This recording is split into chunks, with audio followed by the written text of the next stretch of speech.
ನಮಸ್ಕಾರ.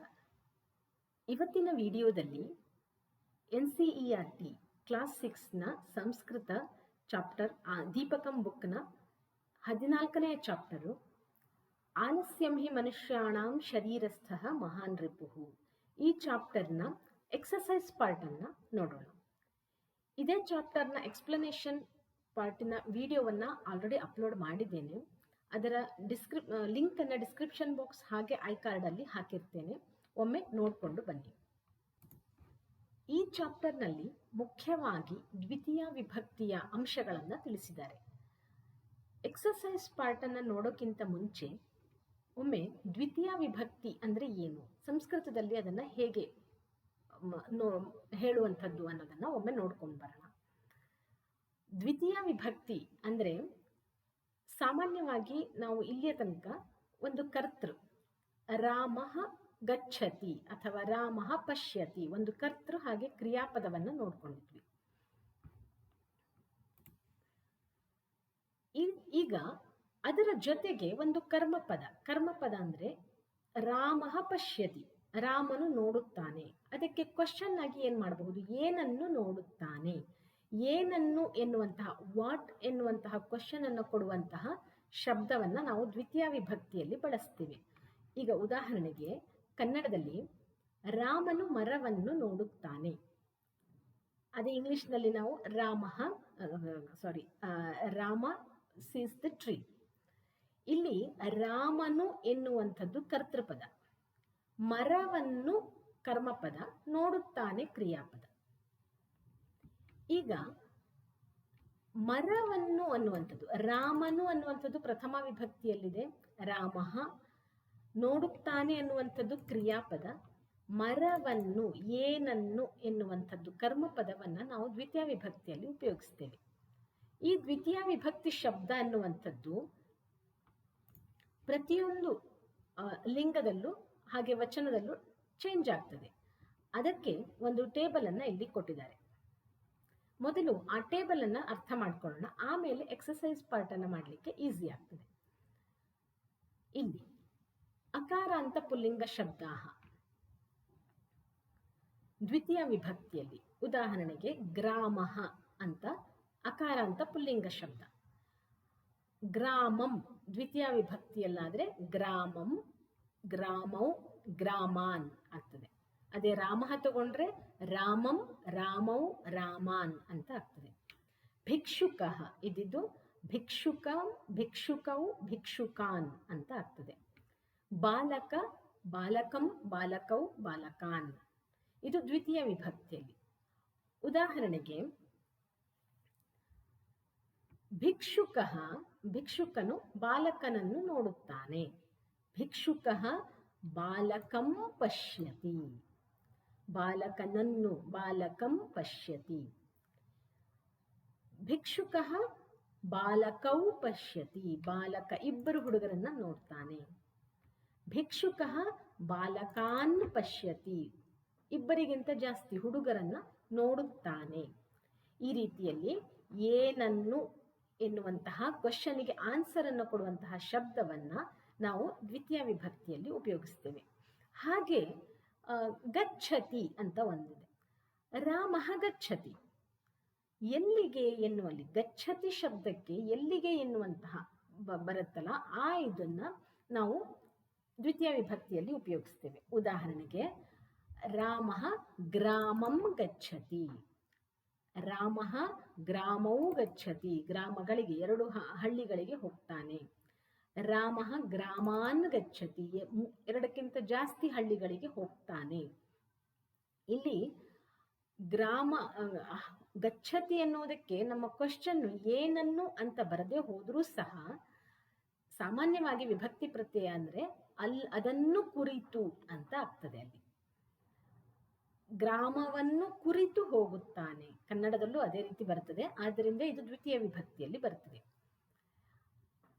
ಈಗ ಈ ಏನನ್ನು ಎನ್ನುವಂತಹ ಒಂದು ಕ್ವಶನ್ ಬರುವುದು ಯಾವಾಗ ನಮಗೆ ಅಂದರೆ, ಕ್ರಿಯಾಪದ ಅನ್ನುವಂಥದ್ದು ಸಕರ್ಮಕವಾಗಿರಬೇಕು. ಅಂದರೆ ಅದು ಒಂದು ಕರ್ಮಪದವನ್ನು ಎಕ್ಸ್ಪೆಕ್ಟ್ ಮಾಡಬೇಕು. ಉದಾಹರಣೆಗೆ ಪಶ್ಯತಿ ಅಂದಾಗ ಏನನ್ನು ನೋಡುತ್ತಾನೆ ಅಂತ ಕ್ವಶನ್ ಮಾಡಬಹುದು ನಾವು. ಎಕ್ಸ್ಪೆಕ್ಟ್ ಮಾಡ್ತೀವಿ, ಏನನ್ನು ಅನ್ನುವಂಥದ್ದು. ಅಥವಾ ಖಾದತಿ ಅಂದಾಗ ಏನನ್ನು ತಿನ್ನುತ್ತಾನೆ, ಕಿಂ ಖಾದತಿ. ಪಠತಿ ಅಂದಾಗ ಏನನ್ನು, ಕಿಂ ಪಠತಿ. ಇಲ್ಲಿ ಕಿಂ ಎನ್ನುವಂತಹ ಶಬ್ದ ಕ್ವಶನ್ನಿಗೆ ಆನ್ಸರ್ ಆಗಿ ನಾವು ದ್ವಿತೀಯ ವಿಭಕ್ತಿಯನ್ನು ಉಪಯೋಗಿಸ್ತೇವೆ. ಆದರೆ ಎಕ್ಸೆಪ್ಷನ್ ಅಂದರೆ ಗಚ್ಚತಿ, ಕುತ್ರ ಗಚ್ಚತಿ ಎನ್ನುವಲ್ಲಿ ನಾವು ದ್ವಿತೀಯ ವಿಭಕ್ತಿಯನ್ನು ಉಪಯೋಗಿಸ್ಬೇಕಾಗ್ತದೆ. ಇಲ್ಲಾಂದ್ರೆ ಸಪ್ತಮಿ, ಕುತ್ರ ಅನ್ನೋದಕ್ಕೆ ಸಪ್ತಮಿ ವಿಭಕ್ತಿಗೆ ಹೋಗಬೇಕು ಅಲ್ಲಿ, ಕುತ್ರ ಅಸ್ತಿ ಅಂತ ಹೇಳಿದಾಗ. ಆದರೆ ಗಚ್ಚತಿ ಎನ್ನುವ ಕ್ರಿಯಾಪದ ಬಂದಾಗ ದ್ವಿತೀಯ ವಿಭಕ್ತಿಗೆ ಹೋಗ್ತೀವಿ. ಇಲ್ಲಿ ಸಕರ್ಮಕ ಕ್ರಿಯಾಪದ ಅಂತ ಹೇಳಿದೆ. ಸಕರ್ಮಕ ಕ್ರಿಯಾಪದವಲ್ಲದ್ದು, ಯಾವುದು ಕರ್ಮವನ್ನು ಎಕ್ಸ್ಪೆಕ್ಟ್ ಮಾಡಲ್ವೋ, ಏನನ್ನು ಎನ್ನುವಂತಹ ಕ್ವಶನ್ ಅನ್ನು ಎಕ್ಸ್ಪೆಕ್ಟ್ ಮಾಡಲ್ವೋ ಅಂತಹ ಶಬ್ದಗಳನ್ನು, ಕ್ರಿಯಾಪದಗಳನ್ನು ನಾವು ಅಕರ್ಮಕ ಕ್ರಿಯಾಪದಗಳು ಅಂತ ಕರಿತೇವೆ. ಉದಾಹರಣೆಗೆ, ಮಗು ಮಲಗ್ತದೆ, ಶಿಶು ನಿದ್ರಾತಿ. ನಿದ್ರಾತಿ ಎನ್ನುವಂಥದ್ದು ಕ್ರಿಯಾಪದ. ಇಲ್ಲಿ ಈ ನಿದ್ರಾತಿ ಎನ್ನುವಂತಹ ಕ್ರಿಯಾಪದ ಏನನ್ನು ಎನ್ನುವಂತಹ ಕ್ವಶನ್ ಅನ್ನು ಎಕ್ಸ್ಪೆಕ್ಟ್ ಮಾಡಲ್ಲ. ಕಿಂ ನಿದ್ರಾತಿ ಬರೋದಿಲ್ಲ ಅಲ್ಲಿ. ಆದ್ರಿಂದ ಅದು ಅಕರ್ಮಕ ಕ್ರಿಯಾಪದ. ಸಾಮಾನ್ಯವಾಗಿ ಸಕರ್ಮಕ ಕ್ರಿಯಾಪದಗಳಿಗೆ ಕಿಂ ಎನ್ನುವಂತಹ ಕ್ವಶನ್ ಅನ್ನ ಮಾಡಬಹುದು ನಾವು. ಅದಕ್ಕೆ ಆನ್ಸರ್ ಆಗಿ ನಾವು ದ್ವಿತೀಯ ವಿಭಕ್ತಿಯನ್ನು ಉಪಯೋಗಿಸ್ತೀವಿ. ಇಲ್ಲೂ ಕೂಡ ಎಕ್ಸೆಪ್ಷನ್ನು ಗಚ್ಚತಿ ಎನ್ನುವಂಥದ್ದು. ನಾವು ಆಡು ಮಾತಿನಲ್ಲಿ ನೋಡೋದಾದ್ರೆ ಕುತ್ರ ಗಚ್ಚತಿ ಆಗ್ತದೆ, ಕಿಂ ಗಚ್ಚತಿ ಆಗಲ್ಲ. ಅಲ್ಲಿ ಏನನ್ನು ಅನ್ನೋದನ್ನ ಎಕ್ಸ್ಪೆಕ್ಟ್ ಮಾಡಲ್ಲ. ಆದರೆ ವ್ಯಾಕರಣಾಂಶದಲ್ಲಿ ಅದು ಏನನ್ನು ಕುರಿತು ಅಂತ ಆಗಬೇಕು. ಯಾವುದನ್ನು ಕುರಿತು ಹೋಗ್ತಾನೆ ಗಚ್ಚತಿ ಎನ್ನುವಲ್ಲಿ. ಆದ್ದರಿಂದ ಅದನ್ನು ನಾವು ದ್ವಿತೀಯ ವಿಭಕ್ತಿಯಲ್ಲಿ ಆನ್ಸರ್ ಅನ್ನು ಉಪಯೋಗಿಸ್ತೇವೆ. ಬಾಲಕಃ ಶಾಲಾಂ ಗಚ್ಚತಿ, ಈ ರೀತಿಯಲ್ಲಿ. ಈಗ ದ್ವಿತೀಯ ವಿಭಕ್ತಿಯ ಪುಲ್ಲಿಂಗ ಶಬ್ದಗಳನ್ನು ನಾವು ನೋಡಿದ್ವಿ. ಗ್ರಾಮಂ ಗ್ರಾಮೌ ಗ್ರಾಮಾನ್, ಭಿಕ್ಷುಕಂ ಭಿಕ್ಷುಕೌ ಭಿಕ್ಷುಕಾನ್, ಬಾಲಕಂ ಬಾಲಕೌ ಬಾಲಕಾನ್. ಹಾಗೆ ಅಜಃ ತಗೊಂಡ್ರೆ ಅಜಂ ಅಜೌ ಅಜಾನ್, ಗಜಂ ಗಜೌ ಗಜಾನ್, ಈ ರೀತಿಯಾಗಿ ಹೋಗ್ತದೆ ದ್ವಿತೀಯ ವಿಭಕ್ತಿ. ಅದೇ ಆಕಾರ ಅಂತ ಸ್ತ್ರೀಲಿಂಗ ಶಬ್ದ ತಗೊಂಡ್ರೆ ದ್ವಿತೀಯ ವಿಭಕ್ತಿಯಲ್ಲಿ ಉದಾಹರಣೆಗೆ ಮಾಲಾ, ಬಾಲಿಕಾ, ಭಿಕ್ಷಾ, ಶಾಲಾ, ಸೀತಾ ಇಂತಹ ಶಬ್ದಗಳು ದ್ವಿತೀಯ ವಿಭಕ್ತಿಯಲ್ಲಿವೆ. ಅದನ್ನು ನಾವು ಇಂತಹ ಶಬ್ದಗಳು ಸ್ತ್ರೀಲಿಂಗದಲ್ಲಿವೆ. ಇವುಗಳನ್ನು ನಾವು ದ್ವಿತೀಯ ವಿಭಕ್ತಿಯಲ್ಲಿ ಹೇಳಬೇಕಾದ್ರೆ ಭಿಕ್ಷಾಂ ಭಿಕ್ಷೆ ಭಿಕ್ಷಾಹ, ಮಾಲಾಂ ಮಾಲೆ ಮಾಲಾಹ, ಬಾಲಿಕಾಂ ಬಾಲಿಕೆ ಬಾಲಿಕಾಹ, ತಾಂ ತೇ ತಾಹ. ಈಗ ನಾವು ಉದಾಹರಣೆಗೆ ಪುಲ್ಲಿಂಗ ಶಬ್ದವನ್ನು ತೆಗೆದುಕೊಂಡ್ರೆ ಪ್ರಥಮ ವಿಭಕ್ತಿಯಲ್ಲಿ ಏನಿತ್ತು, ರಾಮಃ, ರಾಮೌ, ರಾಮಾಹ ಇದ್ದಿದ್ದು ದ್ವಿತೀಯ ವಿಭಕ್ತಿಗೆ ಹೋಗ್ತಾ ರಾಮಂ, ರಾಮೌ, ರಾಮಾನ್ ಅಂತ ಆಯ್ತು. ಇಲ್ಲಿ ಕೆಲವೊಂದು ಕಡೆ ನಾವು ಅಬ್ಸರ್ವ್ ಮಾಡಿದ್ರೆ ಸೇಮ್ ಇರ್ತದೆ. ದ್ವಿತೀಯ ವಿಭಕ್ತಿಯ ಮತ್ತೆ ಪ್ರಥಮ ವಿಭಕ್ತಿಯ ದ್ವಿವಚನ ಸೇಮ್ ಇದೆ. ಏಕವಚನ ಮತ್ತೆ ಬಹುವಚನ ಮಾತ್ರ ಚೇಂಜ್ ಆಯಿತು. ಅದೇ ನಾವು ಸ್ತ್ರೀಲಿಂಗಕ್ಕೆ ಹೋದ್ರೆ ಮಾಲಾ ಅಂತಾನೆ ತಗೊಳ್ಳೋಣ. ಮಾಲಾ, ಮಾಲೆ, ಮಾಲಾಹ ಅಂತ ಪ್ರಥಮ ವಿಭಕ್ತಿಯಲ್ಲಿದೆ ಇದು.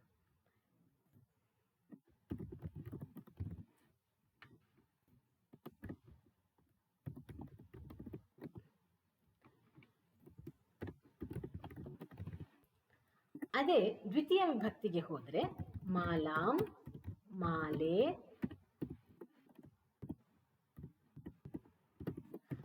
ಮಾಲಾಹ ಅಂತ ಆಗ್ತದೆ. ಇಲ್ಲಿ ನೋಡಿದ್ರೆ ಬರೀ ಏಕವಚನ ಮಾತ್ರ ಚೇಂಜ್ ಆಯ್ತು. ದ್ವಿವಚನ ಬಹುವಚನ ಪ್ರಥಮ ವಿಭಕ್ತಿಯಲ್ಲಿ ಏನ್ ಶಬ್ದ ಯಾವ ರೀತಿ ಉಪಯೋಗಿಸ್ತೀವಿ ಅದನ್ನೇ ದ್ವಿತೀಯ ವಿಭಕ್ತಿಯಲ್ಲಿ ಉಪಯೋಗಿಸ್ತೀವಿ. ಇದು ಪುಲ್ಲಿಂಗದಲ್ಲಿ, ಇದು ಸ್ತ್ರೀಲಿಂಗದಲ್ಲಿ. ನಪುಂಸಕಲಿಂಗದಲ್ಲಿ ಇನ್ನೂ ಈಸಿ. ಪ್ರಥಮ ವಿಭಕ್ತಿ ದ್ವಿತೀಯ ವಿಭಕ್ತಿಯ 3 ವಚನಗಳು ಸೇಮ್ ಇರ್ತವೆ. ಫಲಂ, ಫಲೆ, ಫಲಾನಿ ಅನ್ನುವಂಥದ್ದು ಪ್ರಥಮ ವಿಭಕ್ತಿ ಆದರೆ ದ್ವಿತೀಯ ವಿಭಕ್ತಿಯಲ್ಲಿಯೂ ಫಲಂ ಫಲೇ ಫಲಾನಿ ಅಂತಾನೆ ಆಗ್ತದೆ.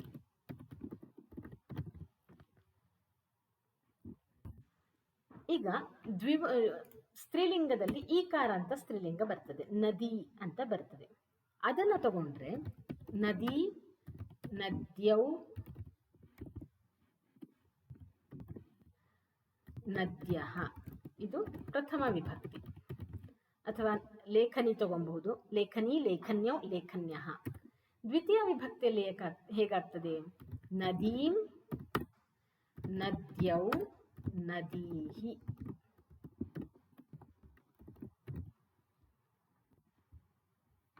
ಇಲ್ಲಿ ಸಹ ಏಕವಚನ ಮತ್ತೆ ಬಹುವಚನ ಚೇಂಜ್ ಆಯಿತು, ದ್ವಿವಚನ ಸೇಮ್ ಇದೆ. ಇದು ಪುಲ್ಲಿಂಗ, ಇದು ಸ್ತ್ರೀಲಿಂಗ, ಇದು ನಪುಂಸಕಲಿಂಗದಲ್ಲಿ. ಹಾಗೆ ಇಲ್ಲಿ ಅದೇ ಇದನ್ನ ಭಿಕ್ಷಾ ಅಂತ ತಗೊಂಡಿದ್ದಾರೆ. ಭಿಕ್ಷಾಂ, ಭಿಕ್ಷೆ, ಭಿಕ್ಷಾಹ, ಭಿಕ್ಷೆಯನ್ನು ಅಂತ. ಭಿಕ್ಷಾ ಅನ್ನುವಂಥದ್ದು ಸ್ತ್ರೀಲಿಂಗ. ದ್ವಿತೀಯ ವಿಭಕ್ತಿಯಲ್ಲಿ ಭಿಕ್ಷಾಂ, ಭಿಕ್ಷೆ, ಭಿಕ್ಷಾಹ. ಮಾಲಾಂ, ಮಾಲೆ, ಮಾಲಾಹ. ಬಾಲಿಕಾಂ, ಬಾಲಿಕೆ, ಬಾಲಿಕಾಹ. ತತ್ ಅನ್ನುವಂಥದ್ದು ಇಲ್ಲಿ ತಗೊಂಡಿದ್ದಾರೆ. ತಾಂ, ತೇ, ತಾಹ ಅಂತ. ಅಂದ್ರೆ ಇಲ್ಲಿ ಸಾ, ಇಲ್ಲಿ ಸಹದ್ದು ಕೊಟ್ಟಿಲ್ಲ, ಬಹುಶಃ ಇಲ್ಲಿ ಅಸ್ಮದ್ ಕೊಟ್ಟಿದಾರ. ಸರ್ವನಾಮ ಶಬ್ದದಲ್ಲಿ ತಗೊಂಡಿದ್ದಾರೆ. ದ್ವಿತೀಯ ವಿಭಕ್ತಿ ಆಕಾರ ಅಂತ ಸ್ತ್ರೀಲಿಂಗ ತಗೊಂಡ್ರೆ ಸಾ ಇದ್ದಿದ್ದು ಸಾ, ತೇ, ತಾಹ ಪ್ರಥಮ ವಿಭಕ್ತಿಯಲ್ಲಿ ಬರುತ್ತೆ, ದ್ವಿತೀಯ ವಿಭಕ್ತಿಯಲ್ಲಿ ತಾಂ, ತೇ, ತಾಹ ಆಗುತ್ತೆ. ಈಕಾರ ಅಂತ ಸ್ತ್ರೀಲಿಂಗ ಶಬ್ದಗಳಲ್ಲಿ ನದಿ, ನದಿ, ನದ್ಯೌ, ನದ್ಯಃ ಇದ್ದಿದ್ದು ದ್ವಿತೀಯ ವಿಭಕ್ತಿಯಲ್ಲಿ ನದೀಂ, ನದ್ಯೌ, ನದೀಹಿ.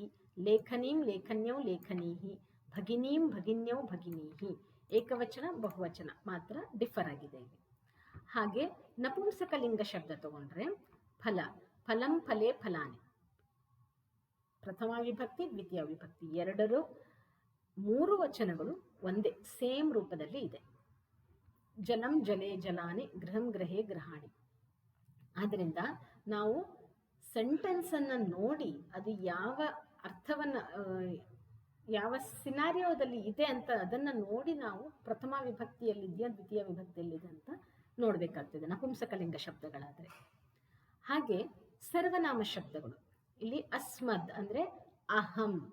ಪ್ರಥಮ ವಿಭಕ್ತಿಯಲ್ಲಿ ಅಹಂ, ಆವಾಂ, ವಯಂ ಅಂತ ಇದ್ದಿದ್ದು ದ್ವಿತೀಯ ವಿಭಕ್ತಿಯಲ್ಲಿ ಮಾಂ, ಆವಾಂ, ಅಸ್ಮಾನ್ ಆಗುತ್ತೆ. ಅಹಂ, ಆವಾಂ, ವಯಂ ಅಂತ ಇದ್ದಿದ್ದು ಮಾಂ, ಆವಾಂ, ಅಸ್ಮಾನ್ ಅಂತ ಆಯ್ತು.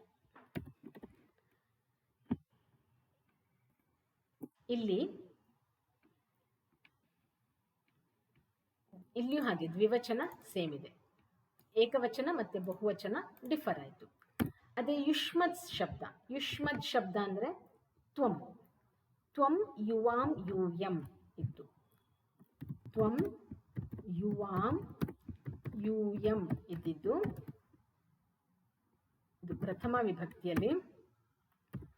ತ್ವಾಂ, ಅಹಂ ಇದ್ದಿದ್ದು ಮಾಂ ಆಯಿತು, ತ್ವಂ ಇದ್ದಿದ್ದು ತ್ವಾಂ, ಯುವಾಂ ದ್ವಿವಚನ ಸೇಮ್ ಇರ್ತದೆ, ಬಹುವಚನ ಯುಷ್ಮಾನ್ ಅಂತ ಆಗ್ತದೆ ದ್ವಿತೀಯ ವಿಭಕ್ತಿಯಲ್ಲಿ.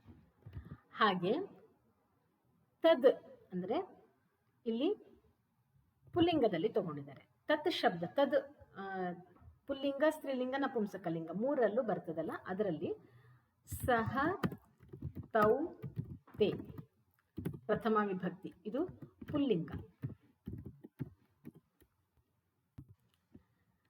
ಅದು ದ್ವಿತೀಯ ವಿಭಕ್ತಿಯಲ್ಲಿ ತಂ, ತೌ, ತಾನ್ ಅಂತ ಆಗ್ತದೆ.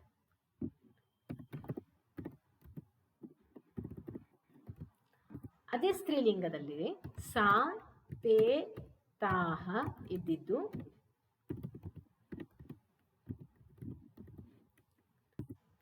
ತಾಂ, ತೇ, ತಾಹ. ಇಲ್ಲಿ ಏಕವಚನ ಮಾತ್ರ ಬದಲಾಯಿತು. ಇಲ್ಲಿ ತಾಂ, ತೇ, ತಾಹ.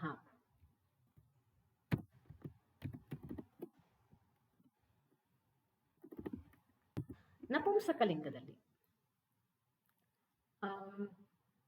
ತಂ ತಂ ತೇ ತಾನಿ, ತಂ ತೇ ತಾನಿ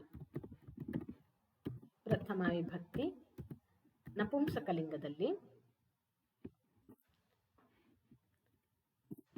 ಅದು ಸಹ ಸೇಮ್ ಆಗ್ತದೆ. ಇಲ್ಲಿ ತಂ ತೇ ತಾನಿ, ಇಲ್ಲಿ ಕೊಟ್ಟಿಲ್ಲ ಅವರು, ತಂ ತೇ ತಾನಿ ಅದೇ ಆಗ್ತದೆ, ತಂ ತೇ ತಾನಿ.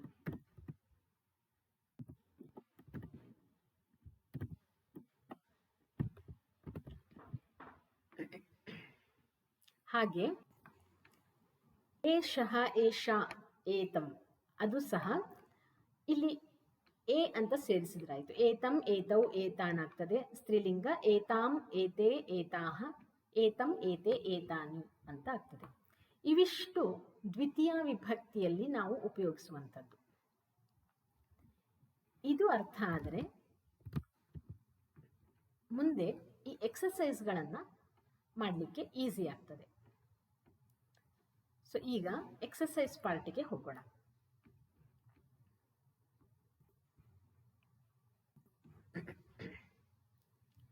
ಅಧೋಲಿಖಿತಾನಾಂ ಪ್ರಶ್ನಾನಾಂ ಏಕಪದೇನ ಉತ್ತರಾಣಿ ಯಚ್ಚಂತು. ಏಕಪದೇನ ಒನ್ ವರ್ಡ್ ಅಲ್ಲಿ ಆನ್ಸರ್ ಅನ್ನ ಕೊಡಬೇಕು. ಭಿಕ್ಷುಕಃ ಕಿಂ ಕರೋತಿ ಸ್ಮ. ಭಿಕ್ಷುಕಃ ಕಿಂ ಕರೋತಿ ಇದೆ, ಭಿಕ್ಷುಕನು ಮಾಡುತ್ತಾನೆ. ಕಿಂ ಏನನ್ನು. ಸೊ ಇಲ್ಲಿ ಏನನ್ನು ಎನ್ನುವಲ್ಲಿ ದ್ವಿತೀಯ ವಿಭಕ್ತಿಯಲ್ಲಿರುವ ಶಬ್ದ ಬರಬೇಕು ನಮಗೆ.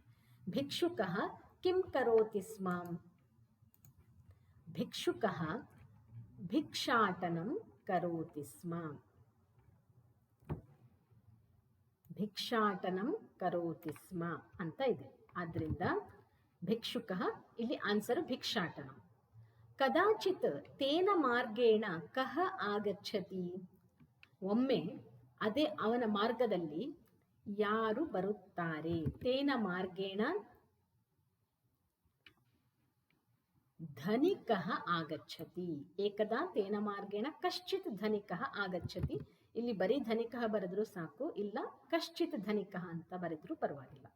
ಭಿಕ್ಷುಕಃ ಧನಿಕಾತ್ ಕಿಂ ಇಚ್ಛತಿ. ಭಿಕ್ಷುಕನು ಧನಿಕನಿಂದ ಕಿಂ ಏನನ್ನು. ಇಲ್ಲಿ ಸಹ ದ್ವಿತೀಯ ವಿಭಕ್ತಿ. ಏನನ್ನು ಇಚ್ಛಿಸುತ್ತಾನೆ. ಇಚ್ಛತಿ ಇಷ್ಟಪಡುತ್ತಾನೆ, ಅಲ್ಲಿ ಏನನ್ನು.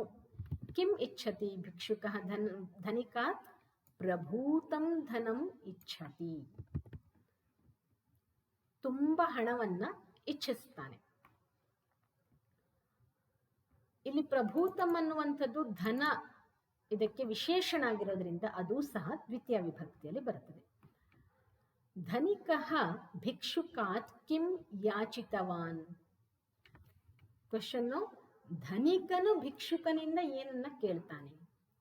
ಭಿಕ್ಷುಕ ಧನಿಕನಿಂದ ತುಂಬ ಹಣವನ್ನ ಕೇಳ್ತಾನೆ. ಅದಕ್ಕೆ ಪ್ರತಿಯಾಗಿ ಧನಿಕ ಭಿಕ್ಷುಕನಿಂದ ಏನನ್ನ ಕೇಳ್ತಾನೆ. ಅನೇಕಾನಿ ಶರೀರಾಂಗಾನಿ. ಇಲ್ಲಿ ಅಂಗಂ ಅನ್ನುವಂಥದ್ದು ನಪುಂಸಕಲಿಂಗ ಆಗಿರೋದ್ರಿಂದ ದ್ವಿತೀಯ ವಿಭಕ್ತಿಯಲ್ಲೂ ಅದೇ ರೂಪ ಬರ್ತದೆ. ಅಂಗಾನಿ, ಅಂಗಂ ಅಂಗೆ ಅಂಗಾನಿ. ದ್ವಿತೀಯ ವಿಭಕ್ತಿಯಲ್ಲೂ ಅಂಗಂ ಅಂಗೆ ಅಂಗಾನಿ. ಆದ್ದರಿಂದ ಅನೇಕಾನಿ ಶರೀರಾಂಗಾನಿ ಕೊನೆಯಲ್ಲಿ ಬರ್ತದೆ. ಇಲ್ಲಿ ತಸ್ಯ ಅನೇಕಾನಿ ಶರೀರಾಂಗಾನಿ ಕ್ರೇತುಂ ಇಷ್ಟವಾನ್. ಇದು ಆನ್ಸರ್ ಆಗ್ತದೆ. ಸೌಭಾಗ್ಯೇನ ವಯಂ ಕಿಂ ಪ್ರಾಪ್ತವಂತಹ. ನಾವು ಅದೃಷ್ಟದಿಂದ, ಲಕ್ಕಿಲಿ ನಮಗೆ ಏನು ಸಿಕ್ಕಿದೆ, ನಾವು ಏನನ್ನ ಪಡೆದಿದ್ದೇವೆ. ವಯಂ ಸೌಭಾಗ್ಯೇನ ವಯಂ ಮಾನವ ಜನ್ಮಂ ಪ್ರಾಪ್ತವಂತಹ. ಮಾನವ ಜನ್ಮಂ ಅಂತ ಆಗ್ಬೇಕು ಇಲ್ಲಿ. ಕಿಂ ಮಾನವ ಜನ್ಮಂ ಪ್ರಾಪ್ತವಂತಹ. ಮುಂದೆ ಅಧೋಲಿಖಿತಾನಾಂ ಪ್ರಶ್ನಾನಾಂ ಉತ್ತರಾಣಿ ಆಂ ಅಥವಾ ನ ಇತಿ ಪದೇನ ಲಿಖಂತು. ಇದು ಟೆಕ್ಸ್ಟ್ ಬುಕ್ಕಿನ ಚಾಪ್ಟರ್ನ ಮೇಲೆ ಆಧಾರದಿಂದ ಕೊಟ್ಟಿದ್ದಾರೆ. ಇಲ್ಲಿ ಗ್ರಾಮೇ ಕಶ್ಚನ ಭಿಕ್ಷುಕ ಆಸೀತ್. ಗ್ರಾಮದಲ್ಲಿ ಒಬ್ಬ ಭಿಕ್ಷುಕ ಇದ್ದನು. ಆಮ್, ಎಸ್ ಆರ್ ನೋ ಅಂತ ಕೊಡಬೇಕು. ಇಲ್ಲಿ ಆಮ್ ಅಂದರೆ ಎಸ್ ಅಂತ, ನ ಅಂದರೆ ಇಲ್ಲ ಅಂತ. ಭಿಕ್ಷುಕ ಉನ್ನತ ದೃಢಕಾಯ ಚ ಆಸೀತ್. ಭಿಕ್ಷುಕನು ಉನ್ನತ ದೃಢಕಾಯನೂ ಆಗಿದ್ದ, ಎತ್ತರದವನು ದೃಢಕಾಯನೂ ಆಗಿದ್ದ. ಆಂ ಜನಾಹ ತಸ್ಮೈ ದಂಡಂ ಯಚ್ಚಂತಿ, ಜನರು ಅವನಿಗೆ ದಂಡವನ್ನ ವಿಧಿಸ್ತಾ ಇದ್ರು. ಆದ್ರೆ ಜನರು ಅವನಿಗೆ ತಾಡಯಂತಿ ಅಂತ ಇದೆ, ಕೆಲವರು ಹಣವನ್ನ ಕೊಡ್ತಾರೆ. ಕೇಚನ ಜನಾಹ ತಸ್ಮೈ ಧನಂ ಯಚ್ಚಂತಿ ಕೇಚನ ತರ್ಜಯಂತಿ, ದಂಡವನ್ನ ಯಾರು ಕೊಡ್ತಾ ಇರಲಿಲ್ಲ. ಆದ್ರಿಂದ ಇಲ್ಲಿ ಆನ್ಸರು ನ ಅಂತ ಆಗ್ತದೆ. ನ. ಭಿಕ್ಷುಕ ಪ್ರಭೂತಂ ಧನಂ ಇಚ್ಛತಿ, ಭಿಕ್ಷುಕನು ತುಂಬಾ ಹಣವನ್ನ ಇಚ್ಛಿಸುತ್ತಾನೆ. ಆಂ ಭಿಕ್ಷುಕ ಧನಿಕಾಯ ಪಾದೌ ದದಾತಿ, ಧನಿಕ ಅವನ ಕೆಲವೊಂದು ಅಂಗಗಳನ್ನ ಕೇಳ್ತಾನೆ. ನಿನ್ನ 2 ಕೈಗಳನ್ನ ಕೊಡು, ನಿನ್ನ 2 ಕಾಲುಗಳನ್ನ ಕೊಡು, ನಿನ್ನ 2 ಕಣ್ಣುಗಳನ್ನ ಕೊಡು ಅಂತ ಕೇಳ್ತಾನೆ. ಆದರೆ ಧನಿಕ ಭಿಕ್ಷುಕ ಅದನ್ನ ಕೊಡುವುದಿಲ್ಲ, ಎಲ್ಲ ನನಗೆ ಬೇಕಲ್ಲ ಅಂತ ಹೇಳ್ತಾನೆ. ಆದ್ರಿಂದ ಇದಕ್ಕೆ ಆನ್ಸರು ನ ಅಂತ ಆಗ್ತದೆ. ಭಿಕ್ಷುಕ ಭಿಕ್ಷಾಟನಂ ತ್ಯಜತಿ. ಆಂ ಧನಿಕನ ಮಾತನ್ನ ಕೇಳಿ ಭಿಕ್ಷುಕನಿಗೆ ತನ್ನ ತಪ್ಪಿನ ಅರಿವಾಗ್ತದೆ, ಭಿಕ್ಷಾಟನೆಯನ್ನ ತ್ಯಜಿಸ್ತಾನೆ. ಮುಂದೆ ಅಧೋಲಿಖಿತೇಷು ವಾಕ್ಯೇಷು ದ್ವಿತೀಯಾ ವಿಭಕ್ತೇಃ ಶಬ್ದಾನಾಂ ದ್ವಿವಚನೆ ಪರಿವರ್ತನಂ ಕೃತ್ವಾ ವಾಕ್ಯಾನಿ ಲಿಖಂತು. ಇಲ್ಲಿ ದ್ವಿತೀಯ ವಿಭಕ್ತಿಯ ಕುರಿತಾಗಿ ಟೇಬಲ್ ಅನ್ನ ಎಂಡಲ್ಲಿ ಕೊಟ್ಟಿದ್ದಾರೆ. ಅದಕ್ಕೆ ಇಲ್ಲಿ ಈ ಕ್ವಶನ್ಗಳಿಗೆಲ್ಲ ಆನ್ಸರ್ ಮಾಡಬೇಕಂದ್ರೆ ಆ ದ್ವಿತೀಯ ವಿಭಕ್ತಿಯ ವಿಷಯ ಗೊತ್ತಿರಬೇಕು, ಅದರ ಟೇಬಲ್ ಗೊತ್ತಿರಬೇಕು. ಆದ್ದರಿಂದ ಆ ವಿಷಯವನ್ನ ಮೊದಲಿಗೆ ತಗೊಂಡಿತು. ಇಲ್ಲಿ ದ್ವಿತೀಯ ವಿಭಕ್ತಿಯ ಏಕವಚನ ಶಬ್ದಗಳನ್ನ ಕೊಟ್ಟಿದ್ದಾರೆ ಇಲ್ಲಿ ಬೋಲ್ಡ್ ಅಲ್ಲಿ. ಅದನ್ನ ನಾವು ದ್ವಿತೀಯ ವಿಭಕ್ತಿಯ ದ್ವಿವಚನಕ್ಕೆ ಕನ್ವರ್ಟ್ ಮಾಡಿ ಬರಿಬೇಕು. ಚಂದ್ರಶೇಖರ ಲೇಖಂ ಲಿಖತಿ, ಲೇಖಃ ಪುಲ್ಲಿಂಗ, ಲೇಖವನ್ನು ಅಂದ್ರೆ ಇದು ಒಂದು ಪತ್ರವನ್ನ ಬರೀತಾನೆ ಅಂತ, ಲೇಖನವನ್ನು ಅಂತ ಹೇಳ್ತೀವಲ್ವಾ, ಲೇಖನವನ್ನು ಅಂತ ಆಗ್ಬೇಕು. ಲೇಖನ 2 ಲೇಖನಗಳನ್ನು ಇಲ್ಲಿ ಏನ್ ಹೇಳಿದಾರೆ, ದ್ವಿವಚನೆ. ಲೇಖಂ, ಲೇಖೌ, ಲೇಖಾನ್ ಅಂತ ಆಗ್ತದೆ ದ್ವಿವಚನದಲ್ಲಿ, ಅದರಿಂದ ಲೇಖೌ ಅಂತ. ಆಪಣಿಕ ಅಂಕನೀಂ ದದಾತಿ, ಅಂಕನಿ ಅನ್ನುವಂಥದ್ದು ಸ್ತ್ರೀಲಿಂಗ, ಈಕಾರ ಅಂತ ಸ್ತ್ರೀಲಿಂಗ ಶಬ್ದವಾಗಿರೋದ್ರಿಂದ ಇಲ್ಲಿ ನದಿ ದ್ವಿತೀಯ ವಿಭಕ್ತಿಯಲ್ಲಿ ನದ್ಯೌ ಅಂತಾನೆ ಆಗ್ತದೆ. ಅದರಿಂದ ಅಂಕನ್ಯೌ. ನಾನು ಇಲ್ಲಿ ಕಂಪ್ಲೀಟ್ ಸೆಂಟೆನ್ಸ್ ಅನ್ನ ಬರೆದಿಲ್ಲ, ಇದರ ದ್ವಿವಚನವನ್ನ ಮಾತ್ರ ಇಲ್ಲಿ ಬರೆದಿದ್ದೀನಿ. ಆದರೆ ಬರಿಬೇಕಂದ್ರೆ ನೋಟ್ಸ್ ಅಲ್ಲಿ ಬರಿಬೇಕಂದ್ರೆ ಕಂಪ್ಲೀಟ್ ಸೆಂಟೆನ್ಸ್ ಅನ್ನ ಬರಿಬೇಕಾಗ್ತದೆ. ಅಂಕನ್ಯೌ, ಆಪಣಿಕ ಅಂಕನ್ಯೌ ದದಾತಿ ಅಂತ ಬರಿಬೇಕು. ಮಾತಾಮಹಿ ಕಥಾಂ ಶ್ರಾವಯತಿ, ಮಾತಾಮಹಿ ತಾಯಿಯ ತಾಯಿ, ಕಥಾಂ, ಕಥಾ ಎನ್ನುವಂಥದ್ದು ಸ್ತ್ರೀಲಿಂಗ ಶಬ್ದ. ಕಥಾಂ ಅದರ ದ್ವಿವಚನ ಕಥಾಂ, ಕಥೆ, ಕಥಾಹ ಅಂತ ಆಗ್ತದೆ. ಇಲ್ಲಿ ಮಾಲಾ ಆಕಾರ ಅಂತ ಸ್ತ್ರೀಲಿಂಗ ಇದ್ರಿಂದ ಮಾಲಾಂ, ಮಾಲೆ, ಮಾಲಾಹ ಅಂತ ಇದೆ. ಹಾಗೆ ಕಥಾಂ, ಕಥೆ, ಕಥಾಹ. ಸೊ ಇಲ್ಲಿ ಕಥೆ ಅಂತ 2 ಕಥೆಗಳನ್ನ ಹೇಳ್ತಾರೆ. ಮಾತಾಮಹಿ ಕಥೆ ಶ್ರಾವಯತಿ ಅಂತ ಆಗ್ಬೇಕು. ಸೈನಿಕ ಮಾಂ ರಕ್ಷತಿ, ಮಾಂ ಅಹಂ ಶಬ್ದದ ದ್ವಿತೀಯ ವಿಭಕ್ತಿಯಲ್ಲಿದೆ. ಸೈನಿಕನು ನನ್ನನ್ನು ರಕ್ಷಿಸುತ್ತಾನೆ. ನಾವು ಇಲ್ಲಿ ದ್ವಿವಚನದಲ್ಲಿ ಸೈನಿಕನು ನಮ್ಮಿಬ್ಬರನ್ನು ರಕ್ಷಿಸುತ್ತಾನೆ ಅಂತ ಮಾಡಬೇಕಾದ್ರೆ ಮಾಂ ಆವಾಂ. ದ್ವಿವಚನದಲ್ಲಿ ಪ್ರಥಮ ವಿಭಕ್ತಿ ದ್ವಿತೀಯ ವಿಭಕ್ತಿ 2ರಲ್ಲೂ ಸೇಮ್ ರೂಪ ಇರ್ತದೆ, ಆದ್ರಿಂದ ಆವಾಂ ಅಂತಾನೆ ಬರೆಯುವಂಥದ್ದು. ಸೈನಿಕ ಆವಾಂ ರಕ್ಷತಿ. ಕೃಷ್ಣ ಕಂದುಕಂ ಗೃಹ್ಣಾತಿ, ಗೃಹ್ಣಾತಿ ಅಂದ್ರೆ ಹಿಡಿಯುತ್ತಾನೆ. ಕೃಷ್ಣನು ಕಂದುಕವನ್ನು, ಕಂದುಕಃ ಶಬ್ದ ಇದು ಪುಲ್ಲಿಂಗ ಶಬ್ದ, ಕಂದುಕವನ್ನು ಹಿಡಿಯುತ್ತಾನೆ. ಅದರ ದ್ವಿವಚನ ಕಂದುಕೌ, ಕಂದುಕಂ, ಕಂದುಕೌ, ಕಂದುಕಾನ್. ರಾಮಂ, ರಾಮೌ, ರಾಮಾನ್. ಅದರಿಂದ ಕಂದುಕೌ ಗೃಹ್ಣಾತಿ. ಇಲ್ಲಿ ಗೃಹ್ಣಾತಿ ಶಬ್ದವನ್ನ ಬರಿಬೇಕಂದ್ರೆ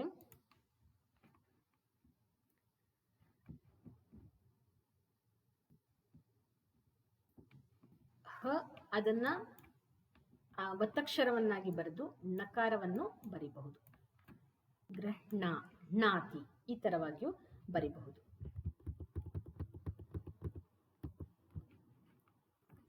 ಮುಂದೆ ಛಾತ್ರಃ ಶ್ಲೋಕಂ ಪಠತಿ. ಛಾತ್ರಃ ಶ್ಲೋಕಂ, ಶ್ಲೋಕಃ ಶಬ್ದ ಪುಲ್ಲಿಂಗ ಶಬ್ದ, ಶ್ಲೋಕವನ್ನು ಪಠಿಸುತ್ತಾನೆ. ಇಲ್ಲಿ ದ್ವಿತೀಯ ವಿಭಕ್ತಿಯ ದ್ವಿವಚನವಾದರೆ ಶ್ಲೋಕೌ ಅಂತ ಆಗ್ತದೆ. 2 ಶ್ಲೋಕಗಳನ್ನು ಪಠಿಸುತ್ತಾನೆ. ಛಾತ್ರಃ ಶ್ಲೋಕೌ ಪಠತಿ ಅಂತ ಆಗ್ತದೆ. ಚಿತ್ರಂ ದೃಷ್ಟ್ವಾ ದ್ವಿತೀಯ ವಿಭಕ್ತೇಃ ವಾಕ್ಯಾನಿ ರಚಯಂತು. ಇಲ್ಲಿ ವಿದ್ಯಾಲಯ ಅಂತ ಬರೆದಿದ್ದಾರೆ. ಛಾತ್ರಾಃ ಅಥವಾ ಬಾಲಿಕಾಃ ಶಾಲೆಗೆ, ವಿದ್ಯಾಲಯಂ ಇಲ್ಲಿ ಶಾಲಾಂ ಅಂತ ತಗೊಬಹುದು, ಇಲ್ಲ ವಿದ್ಯಾಲಯಂ ಅಂತ ತಗೊಬಹುದು. ನಾನಿಲ್ಲಿ ಶಾಲಾ ಶಬ್ದ ತಗೊಂಡಿದ್ದೀನಿ. ಶಾಲಾಂ ಗಚ್ಚಂತಿ ಅಂತ ತಗೊಬಹುದು. ಇಲ್ಲ ವಿದ್ಯಾಲಯಂ, ರಾಮಃ, ವಿದ್ಯಾಲಯ ಪುಲ್ಲಿಂಗ ಶಬ್ದ, ಅದನ್ನು ದ್ವಿತೀಯಕ್ಕೆ ಮಾಡಬೇಕಂದ್ರೆ ವಿದ್ಯಾಲಯಂ ಅಂತ ಆಗ್ತದೆ. ಅದು ಸರಿಯಾದ ಉತ್ತರ ಆಗ್ತದೆ. ಪಕ್ಷಿಣಃ, ಇಲ್ಲಿ ಹಣ್ಣುಗಳಿದ್ದಾವೆ, ಹಣ್ಣುಗಳನ್ನು ತಿಂತವೆ ಪಕ್ಷಿಗಳು. ಹಣ್ಣನ್ನು ಪಕ್ಷಿಣಃ ಫಲಂ ಖಾದಂತಿ. ನಪುಂಸಕಲಿಂಗದಲ್ಲಿ ದ್ವಿತೀಯ ವಿಭಕ್ತಿ ಪ್ರಥಮ ವಿಭಕ್ತಿ ಸೇಮ್ ರೂಪದಲ್ಲಿ ಇರ್ತದೆ. ಹಾಗೆ ಶಿಕ್ಷಕಃ ಪಾಠಂ ಪಾಠಯತಿ. ಪಾಠಃ ಪುಲ್ಲಿಂಗ ಶಬ್ದ, ದ್ವಿತೀಯ ವಿಭಕ್ತಿ ಏಕವಚನದಲ್ಲಿ ಪಾಠಂ ಪಾಠಯತಿ. ನರ್ತಕಿ ಡ್ಯಾಶ್ ಧರತಿ. ಧರತಿ ಅಂದರೆ ಧರಿಸುತ್ತಾಳೆ ಅಂತ. ಏನನ್ನು ಧರಿಸುತ್ತಾಳೆ? ಮಾಲಾಂ ಧರತಿ. ಅಹಂ ಡ್ಯಾಶ್ ಸ್ವೀಕರೋಮಿ. ಇಲ್ಲಿ ಪೆನ್ನನ್ನು ಒಬ್ಬ ಇನ್ನೊಬ್ಬನಿಗೆ ಕೊಡ್ತಾ ಇದ್ದಾನೆ. ಇಲ್ಲಿ ಇವನೇ ಹೇಳ್ತಾ ಇರುವಂಥದ್ದು ಅಹಂ. ಲೇಖನಿ ಶಬ್ದ ಆಗ್ತದೆ ಪೆನ್ನಿಗೆ. ಲೇಖನೀಂ ದ್ವಿತೀಯ ವಿಭಕ್ತಿಯಲ್ಲಿ ಲೇಖನೀಂ ಅಂತ ಆಗ್ತದೆ. ಲೇಖನೀಂ ಸ್ವೀಕರೋಮಿ. ಕೋಷ್ಠಕೆ ವಿದ್ಯಮಾನಾನಾಂ ಶಬ್ದಾನಾಂ ದ್ವಿತೀಯ ವಿಭಕ್ತೇಃ ಏಕವಚನರೂಪೇಣ ಸಹ ವಾಕ್ಯಾನಿ ಲಿಖಂತು. ಉದಾಹರಣೆಗೆ ಕೊಟ್ಟಿದ್ದಾರೆ. ಇಲ್ಲಿ ಬ್ರಾಕೆಟ್ ಅಲ್ಲಿ ಒಂದು ಶಬ್ದವನ್ನ ಕೊಟ್ಟಿದ್ದಾರಲ್ಲ, ಅದರ ದ್ವಿತೀಯ ವಿಭಕ್ತಿಯ ಏಕವಚನ ರೂಪವನ್ನು ಹಾಕಿ ಬರಿಬೇಕಾಗ್ತದೆ. ಭಕ್ತಃ ನಮತಿ. ಯಾರನ್ನು? ಕಂ ನಮತಿ? ದೇವಂ. ದೇವಃ ಪುಲ್ಲಿಂಗ ಶಬ್ದ, ದೇವಂ ಅಂತ ಆಯ್ತು. ಇದೇ ರೀತಿ ಬರಿಬೇಕಾಗ್ತದೆ. ಛಾತ್ರಾಃ ಗ್ರಂಥಃ. ಗ್ರಂಥಃ ಪುಲ್ಲಿಂಗ ಶಬ್ದ, ಗ್ರಂಥಂ ಪಠಂತಿ. ಬಾಲಕಾಃ ಕಥಾ ಸ್ತ್ರೀಲಿಂಗ ಶಬ್ದ, ಕಥಾಂ ಅಂತ ಆಗ್ತದೆ. ಬಾಲಕಾಃ ಕಥಾಂ ಲಿಖಂತಿ. ರಮಾ ಲೇಖನಿ, ಇದು ದ್ವಿತೀಯ ವಿಭಕ್ತಿಯಲ್ಲಿ ಲೇಖನೀಂ ಅಂತ ಆಗ್ತದೆ. ಕ್ರೀಣಾತಿ.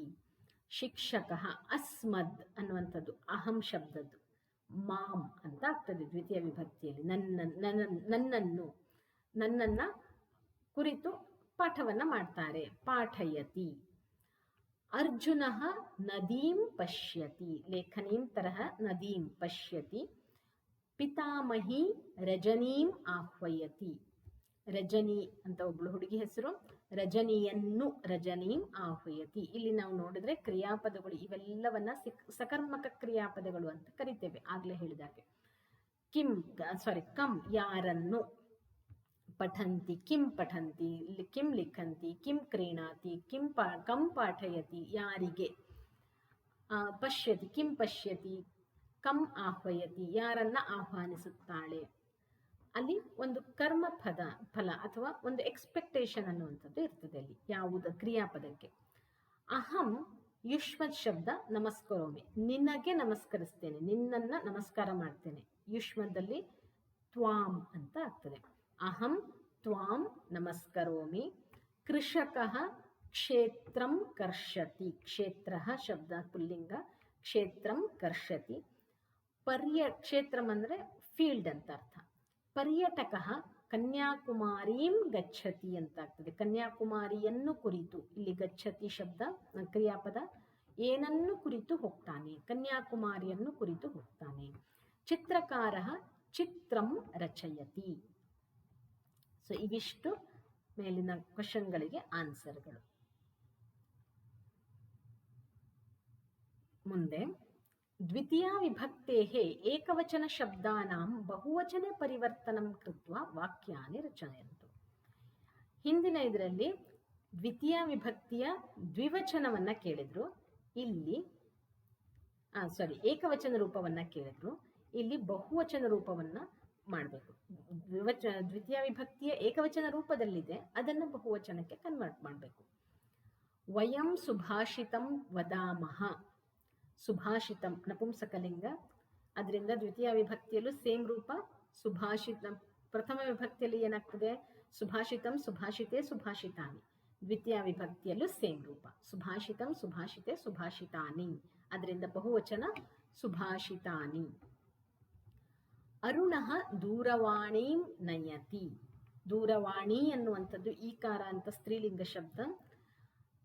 ದೂರವಾಣೀಂ, ದೂರವಾಣ್ಯೌ, ದೂರವಾಣೀಹಿ ಅಂತ ಆಗ್ತದೆ. ನದೀಂ ನದ್ಯೌ ನದೀಹಿ ಅಂತ ಇಲ್ಲಿ ನೋಡಿದ್ರೆ ನದೀಂ ನದ್ಯೌ ನದೀಹಿ, ಅದರಿಂದ ದೂರವಾಣೀಹಿ ನಯತಿ ಅಂತ ಆಗ್ತದೆ. ಪಿತಾ ಲೇಖನೀಂ ಆನಯತಿ.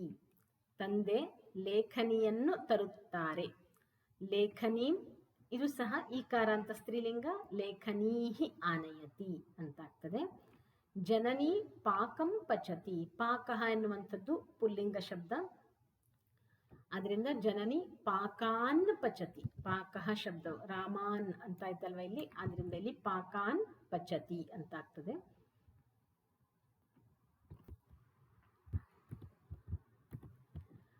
ಮುಂದೆ ಮಾತಾಮಹ ಮಾಂ ಬೋಧಯತಿ.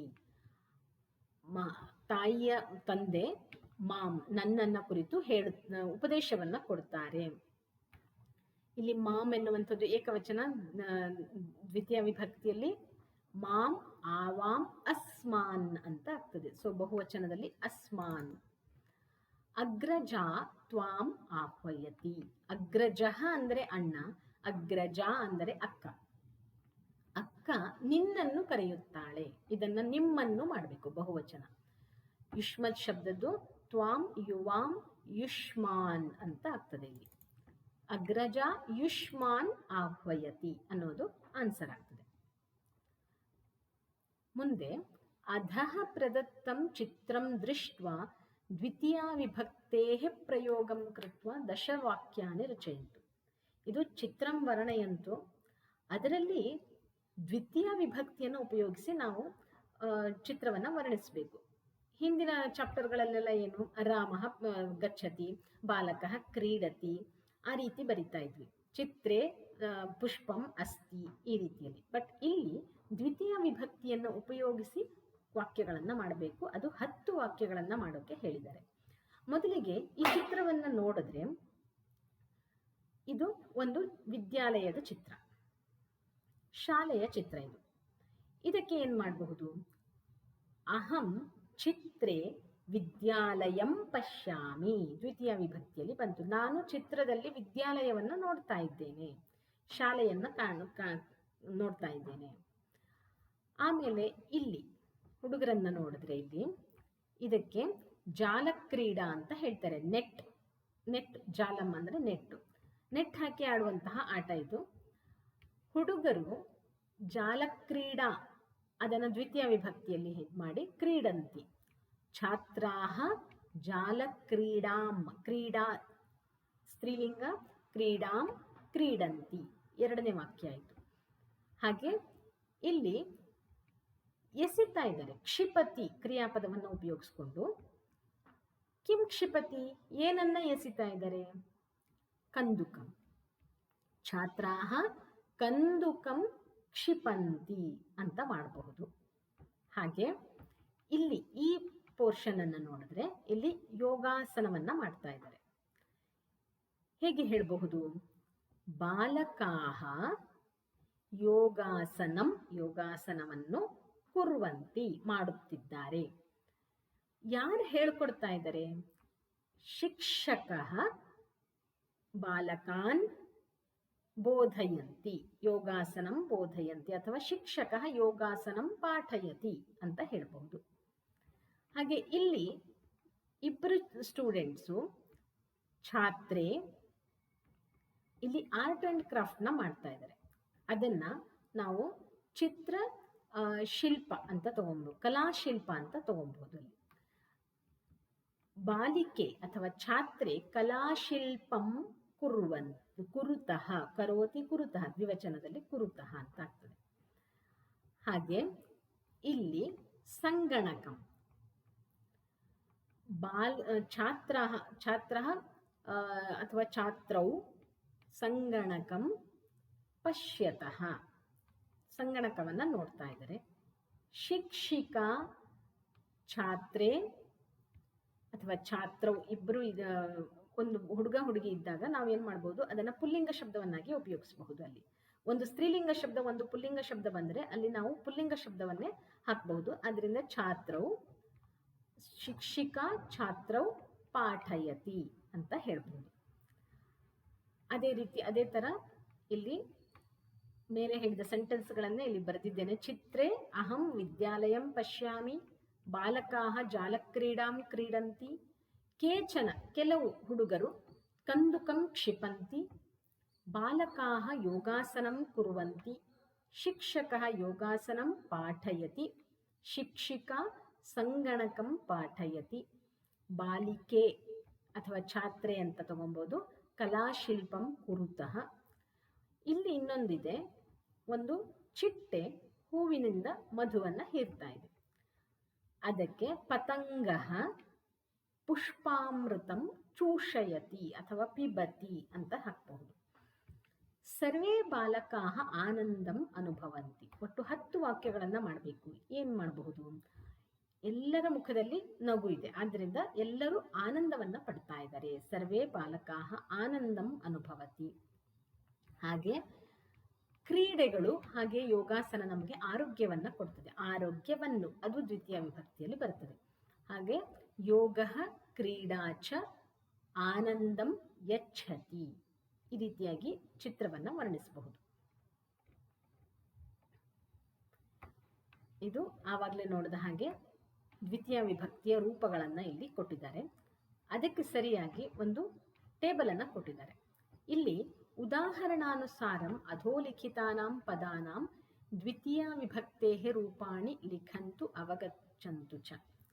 ಉದಾಹರಣೆಗೆ ಯುವಕಃ ಪುಲ್ಲಿಂಗ ಶಬ್ದ, ದ್ವಿತೀಯ ವಿಭಕ್ತಿ ಯುವಕಃ ಪುಲ್ಲಿಂಗ ಏಕವಚನ ಶಬ್ದದಲ್ಲಿದೆ. ಅದನ್ನೇ ನಾವು ದ್ವಿತೀಯ ವಿಭಕ್ತಿ ಏಕವಚನದಲ್ಲಿ ಹಾಕಬೇಕು. ಯುವಕಂ ಆಯಿತು. ಭಿಕ್ಷಾ ಸ್ತ್ರೀಲಿಂಗ ಪ್ರಥಮ ವಿಭಕ್ತಿ ಏಕವಚನ, ಸ್ತ್ರೀಲಿಂಗ ದ್ವಿತೀಯ ವಿಭಕ್ತಿ ಏಕವಚನಕ್ಕಾದರೆ ಭಿಕ್ಷಾಂ ಅಂತ ಆಯಿತು. ಅದೇ ರೀತಿ ಇಲ್ಲಿ ಕೊಟ್ಟಿದ್ದಾರೆ. ಅದಕ್ಕೆ ಸರಿಯಾಗಿ ಯಾವ ವಿಭಕ್ತಿಯಲ್ಲಿದೆ, ಯಾವ ಲಿಂಗ ವಿಭಕ್ತಿಯನ್ನು ನೋಡಿ ದ್ವಿತೀಯ ವಿಭಕ್ತಿ ವಚನವನ್ನು ನೋಡಿ ಮಾಡಬೇಕು. ಲಿಂಗ ವಚನಗಳನ್ನು ಚೇಂಜ್ ಮಾಡಬೇಕು. ಆಸಂದಃ ಪುಲ್ಲಿಂಗ ಪ್ರಥಮ ವಿಭಕ್ತಿ ಏಕವಚನದಲ್ಲಿದೆ, ಆಸಂದಂ ದ್ವಿತೀಯ ವಿಭಕ್ತಿ ಏಕವಚನ. ಪೂಜಾ ಪೂಜಾಂ ಆಗುತ್ತೆ. ಲೇಖನಿ ಲೇಖನೀಂ, ನಗರಂ ನಗರಂ ಅದೇ ಸೇಮ್ ಇರುತ್ತದೆ. ಧನಿಕೌ ಅನ್ನುವಂಥದ್ದು ಪ್ರಥಮ ವಿಭಕ್ತಿ ದ್ವಿವಚನದಲ್ಲಿದೆ. ದ್ವಿತೀಯ ವಿಭಕ್ತಿ ದ್ವಿವಚನಕ್ಕೆ ಹೋದರೆ ಸೇಮ್ ರೂಪ ಬರುತ್ತೆ, ಧನಿಕೌ ಅಂತಾನೆ. ಧನಿಕಂ ಧನಿಕೌ ಧನಿಕಾ ಅನ್ನಂಥ ರೂಪ ದ್ವಿವಚನದಲ್ಲಿ ದ್ವಿತೀಯ ವಿಭಕ್ತಿಯಲ್ಲಿ. ಸೊ ಧನಿಕೌ ಅಂತಾನೆ ಆಗ್ತದೆ. ಕವಿತೆ ಇದು ಸ್ತ್ರೀಲಿಂಗ ಪ್ರಥಮ ವಿಭಕ್ತಿ ದ್ವಿವಚನದಲ್ಲಿದೆ, ದ್ವಿತೀಯ ವಿಭಕ್ತಿ ದ್ವಿವಚನದಲ್ಲೂ ಸೇಮ್ ರೂಪ ಬರ್ತದೆ, ಕವಿತೆ. ಜನನಿ ಇಲ್ಲಿ ಜನನ್ಯೌ ಅಲ್ಲ ಜನನೀಂ ಅಂತ ಆಗ್ಬೇಕಾಗ್ತದೆ. ಜನನಿ ಪ್ರಥಮ ವಿಭಕ್ತಿ ಏಕವಚನದಲ್ಲಿದೆ, ಅದರಿಂದ ಜನನೀಂ ಅಂತ ಆಗ್ಬೇಕು. ಇಲ್ಲಿ ಜನನ್ಯೌ ಆಗಿದೆ, ಜನನೀಂ ಅಂತ ಮಾಡ್ಕೊಬೇಕು. ಪುಷ್ಪೆ ಪುಷ್ಪಂ ಪುಷ್ಪೆ ಪುಷ್ಪಾಣಿ ದ್ವಿತೀಯ ವಿಭಕ್ತಿಯಲ್ಲೂ ಸೇಮ್ ರೂಪ. ನಪುಂಸಕಲಿಂಗ ಆದರೆ ಈಸಿ, ಪ್ರಥಮ ವಿಭಕ್ತಿ ದ್ವಿತೀಯ ವಿಭಕ್ತಿ ಎರಡರಲ್ಲೂ ಸೇಮ್ ರೂಪ ಇರ್ತದೆ. ಪಾದಾಹ ಪಾದಃ ಪಾದೌ ಪಾದಃ ಬಹುವಚನದಲ್ಲಿದೆ, ದ್ವಿತೀಯ ವಿಭಕ್ತಿ ಬಹುವಚನ ಪಾದಾನ್. ನಾಸಿಕಾ ಏಕವಚನದಲ್ಲಿದೆ, ಸ್ತ್ರೀಲಿಂಗ ನಾಸಿಕಾಂ. ಕರ್ತರಿ ಈಕಾರ ಅಂತ ಸ್ತ್ರೀಲಿಂಗ ಏಕವಚನದಲ್ಲಿದೆ, ಕರ್ತರೀಂ. ಪುಷ್ಪಾಣಿ ಪುಷ್ಪಾಣಿ. ಗೋಲದೀಪೌ ದ್ವಿವಚನದಲ್ಲಿದೆ, ಗೋಲದೀಪೌ ಅಂತಾನೆ ಆಗ್ತದೆ. ಪತ್ರಿಕಾಹ ಬಹುವಚನದಲ್ಲಿದೆ, ಪತ್ರಿಕಾಹ ದ್ವಿತೀಯ ವಿಭಕ್ತಿ ಬಹುವಚನದಲ್ಲೂ ಸೇಮ್ ರೂಪ ಆಗ್ತದೆ, ಸ್ತ್ರೀಲಿಂಗ. ಅಂಕನ್ಯೌ ಈಕಾರ ಅಂತ ಸ್ತ್ರೀಲಿಂಗ, ದ್ವಿವಚನ ಸೇಮ್, ಅಂಕನ್ಯೌ. ಪುಸ್ತಕಾನಿ ಪುಸ್ತಕಾನಿ. ಹಸ್ತಃ ಹಸ್ತಂ. ಪೇಟಿಕಾ ಪೇಟಿಕಾಂ ಏಕವಚನದಲ್ಲಿದೆ, ಸಮ್ಮಾರ್ಜನ್ಯ, ಸಮ್ಮಾರ್ಜನಿ ಅಂದರೆ ಮಾಪ್ ಅಂತ. ಸಮ್ಮಾರ್ಜನಿ, ಸಮ್ಮಾರ್ಜನಿ ಅನ್ನುವಂಥದ್ದು ಸಮ್ಮಾರ್ಜನಿ, ಸಮ್ಮಾರ್ಜನ್ಯೋ, ಸಮ್ಮಾರ್ಜನ್ಯ ಬಹುವಚನ ರೂಪದಲ್ಲಿದೆ. ದ್ವಿತೀಯ ವಿಭಕ್ತಿಯಲ್ಲಿ ಸಮ್ಮಾರ್ಜನೀಹಿ ಅಂತ ಆಗ್ತದೆ, ಸಮ್ಮಾರ್ಜನೀಹಿ ಅಂತ ಆಗ್ತದೆ. ಸಮ್ಮಾರ್ಜನಿ ಅಂದ್ರೆ ಇಲ್ಲಿ ಪೊರಕೆ ಅಂತ ಆಗ್ತದೆ. ಇಲ್ಲಿ ವನಾನಿ, ವನಂ ವನೇ ವನಾನಿ, ಸೇಮ್ ವನಾನಿ ಅಂತ ಆಗ್ತದೆ. ಅಹಂ, ಮಾಂ, ಯೂಯಂ ಪ್ರಥಮ ವಿಭಕ್ತಿಯಲ್ಲಿ ಬಹುವಚನದಲ್ಲಿದೆ, ತ್ವಂ ಯುವಾಂ ಯೂಯಂ. ಅದರಿಂದ ದ್ವಿತೀಯ ವಿಭಕ್ತಿ ಬಹುವಚನದಲ್ಲಿ ಯುಷ್ಮಾನ್ ಅಂತ ಆಗ್ತದೆ. ದ್ರೋಣಿ ಈಕಾರ ಅಂತ ಸ್ತ್ರೀಲಿಂಗ, ದ್ರೋಣೀಂ ಅಂತ ಆಗ್ತದೆ. ತ್ವಂ ಇದ್ದಿದ್ದು ತ್ವಾಂ ಆಗ್ತದೆ. ಯುವಾಂ ದ್ವಿವಚನದಲ್ಲಿದೆ, ಸೇಮ್ ಯುವಾಮೇ ಆಗ್ತದೆ ಅಲ್ಲಿ. ಆವಾಂ ಕೂಡ ಆವಾಮೇ ಆಗ್ತದೆ. ಯುಷ್ಮದ್ ಮತ್ತೆ ಅಸ್ಮದ್ ಶಬ್ದದ ದ್ವಿವಚನ ಪ್ರಥಮ ವಿಭಕ್ತಿ ದ್ವಿತೀಯ ವಿಭಕ್ತಿಯಲ್ಲಿ ಸೇಮ್ ಇರ್ತದೆ. ಭಗಿನಿ, ಭಗಿನೀಂ. ಸಹ ಪುಲ್ಲಿಂಗ ಸರ್ವನಾಮ ಶಬ್ದ ಏಕವಚನದಲ್ಲಿದೆ, ತಮ್ ಅಂತ ಆಗ್ತದೆ ದ್ವಿತೀಯ ವಿಭಕ್ತಿಯಲ್ಲಿ. ಇವಿಷ್ಟು ಈ ಚಾಪ್ಟರ್ನ ಎಕ್ಸ್ಪ್ಲನೇಷನ್ ಪಾರ್ಟು.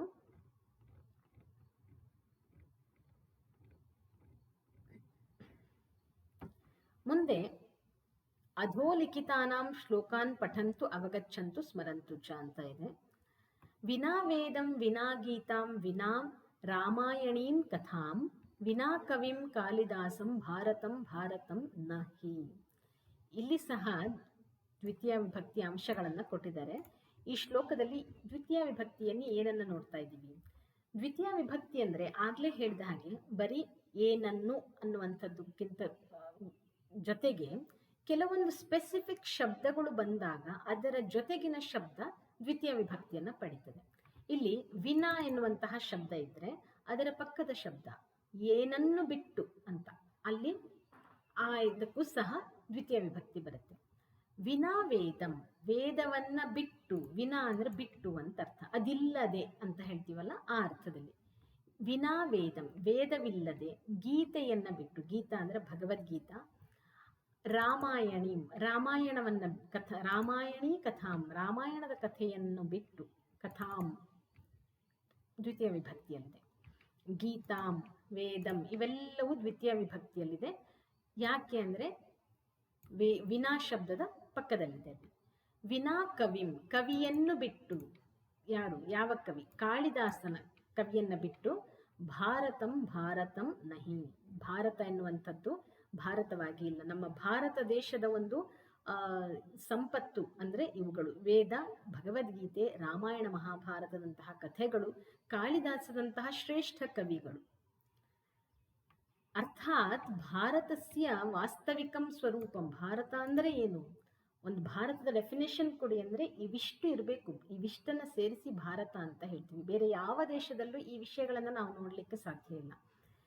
ವಾಸ್ತವಿಕ ಸ್ವರೂಪ ಅಂದರೆ ವೇದಗಳು, ಗೀತಾಯಾಂ ರಾಮಾಯಣೆ ಕಾಳಿದಾಸಸ್ಯ ಕಾವ್ಯಷ್ಟು ಚ ದೃಷ್ಟುಂ ಶಕ್ಯತೆ. ನಮ್ಮ ಭಾರತವನ್ನು ನಾವು ತಿಳಿಬೇಕಂದ್ರೆ, ನಮ್ಮ ಇಂಡಿಯಾ ಅಂದರೆ ಏನು, ನಿಜವಾದ ಇಂಡಿಯಾ ಅಂದರೆ ಏನು, ಭಾರತ ಅಂದರೆ ಏನು ಅಂತ ತಿಳಿಬೇಕಂದ್ರೆ ನಾವು ವೇದಗಳನ್ನು ಓದಬೇಕು, ಭಗವದ್ಗೀತೆಯನ್ನು ಓದಿದ್ರೆ, ರಾಮಾಯಣ ಮಹಾಭಾರತದಂತಹ ಪುಸ್ತಕಗಳನ್ನು ಓದಿದ್ರೆ, ಕಾಳಿದಾಸನ ಕಾವ್ಯಗಳಲ್ಲಿ ನಾವು ನಿಜವಾದ ಭಾರತವನ್ನು ನೋಡಬಹುದು ಅಂತ ಹೇಳ್ತಾರೆ. ಇದು ಇನ್ನೊಂದು ಶ್ಲೋಕ, ರಾತ್ರಿ ಮಲಗಬೇಕಾದ್ರೆ ಹೇಳುವಂತಹ ಶ್ಲೋಕ. ರಾಮಂ ಸ್ಕಂದಂ ಹನುಮಂತಂ ವೈನತೇಯಂ ವೃಕೋದರಂ ಶಯನೇ ಯಃ ಸ್ಮರೇನ್ ನಿತ್ಯಂ ದುಸ್ವಪ್ನಂ ತಸ್ಯ ನಶ್ಯತಿ. ರಾಮನನ್ನು, ಸ್ಕಂದನನ್ನು, ಹನುಮಂತನನ್ನು, ವೈನತೇಯನನ್ನು, ವೃಕೋದರನನ್ನು, ಶಯನೆ ಮಲಗುವ ಸಮಯದಲ್ಲಿ, ಯಹ ಸ್ಮರತಿ ಯಾರು ಸ್ಮರಿಸುತ್ತಾರೋ ನಿತ್ಯವೂ, ಅವರ ತಸ್ಯ ದುಸ್ವಪ್ನಂ ಕೆಟ್ಟ ಸ್ವಪ್ನಗಳು ನಶಿಸಿ ಹೋಗ್ತವೆ. ಅಂದರೆ ರಾತ್ರಿ ಮಲಗುವ ಮುಂಚೆ ಇವರನ್ನ ಸ್ಮರಿಸಬೇಕು ಅಂತ. ರಾಮ ಗೊತ್ತು, ರಾಮಾಯಣದ ರಾಮ. ಸ್ಕಂದ ಅಂದರೆ ಕಾರ್ತಿಕೇಯ, ಷಣ್ಮುಖ. ಹನುಮಂತ ಶಕ್ತಿಶಾಲಿ, ಹನುಮಂತ ಗೊತ್ತು, ಆಂಜನೇಯ. ವೈನತೇಯ ಅಂದರೆ ವಿನತೆಯ ಮಗ ಅಂದರೆ ಗರುಡ. ವೃಕೋದರ ಅಂದರೆ ಭೀಮ. ಇವರನ್ನ ನಾವು ಸ್ಮರಿಸಿದರೆ ಇವರೆಲ್ಲರೂ ಪ್ರತಾಪಶಾಲಿಗಳು ಅಂತ, ಶಕ್ತಿಶಾಲಿಗಳು. ಅವರನ್ನ ಸ್ಮರಿಸಿ ನಾವು ಮಲಗಿದರೆ ನಮಗೆ ಕೆಟ್ಟ ಸ್ವಪ್ನಗಳು ಬೀಳುವುದಿಲ್ಲ ಅಂತ ಈ ಶ್ಲೋಕದ ಭಾವಾರ್ಥ. ಹಾಗೆ ಕಾರ್ಯಕಲಾಪ ಅಂತ ಒಂದು ಭಾಷಾ ಕ್ರೀಡಾವನ್ನು ಕೊಟ್ಟಿದ್ದಾರೆ. ಇದು ಒಂಥರ ಅಸೈನ್ಮೆಂಟ್ ತರ ಕ್ಲಾಸ್ನಲ್ಲಿ ಮಾಡುವಂಥದ್ದು. ಬಾಲಕಾಹ ಗಣದ್ವಯೇ ವಿಭಜನೀಯಾಹ. ಕ್ಲಾಸ್ನಲ್ಲಿ 2 ಪಾರ್ಟಿಷನ್ ಮಾಡಿಕೊಂಡು ಶಿಕ್ಷಕ ಪ್ರಥಮ ವಿಭಕ್ತ್ಯಂತಂ ಕಮಪಿ ಶಬ್ದಂ ವದಂತಿ. ಟೀಚರು ಪ್ರಥಮ ವಿಭಕ್ತಿಯ ಒಂದು ಶಬ್ದವನ್ನ ಹೇಳ್ತಾರೆ. ಉದಾಹರಣೆಗೆ ಬಾಲಕಃ ಅಂತಾನೆ ಹೇಳ್ತಾರೆ. ಪ್ರಥಮ ಗಣಸ್ಯ ಕಶ್ಚನ ಛಾತ್ರ ತಸ್ಯ ಏವ ಶಬ್ದಸ್ಯ ದ್ವಿತೀಯ ವಿಭಕ್ತೆ ಏಕವಚನ ರೂಪಂ ವದೇತ್. ಈಗ ಬಾಲಕಃ ಅಂತ ಹೇಳಿದ್ರೆ 2 ಕ್ಲಾಸಲ್ಲಿ 2 ಸ್ಪ್ಲಿಟ್ ಆಗಿದೆ. ಮೊದಲ ಗ್ರೂಪ್ನವರು ಬಾಲಕ ಶಬ್ದದ ದ್ವಿತೀಯ ವಿಭಕ್ತಿಯ ಏಕವಚನವನ್ನ ಹೇಳಬೇಕು. ಏನು? ಬಾಲಕಂ ಅಂತ. ಅದೇ ದ್ವಿತೀಯ ಗಣದವರು ತತಶ್ಚ ದ್ವಿತೀಯ ಗಣಶ್ಚ ಕಶ್ಚನ ಛಾತ್ರ ತಸ್ಯೈವ ಪದಸ್ಯ ಬಹುವಚನ ರೂಪಂ ವದೇತ್. ಸೆಕೆಂಡ್ ಗ್ರೂಪ್ನವರು ಆ ಶಬ್ದದ ದ್ವಿತೀಯ ವಿಭಕ್ತಿಯ ಬಹುವಚನ.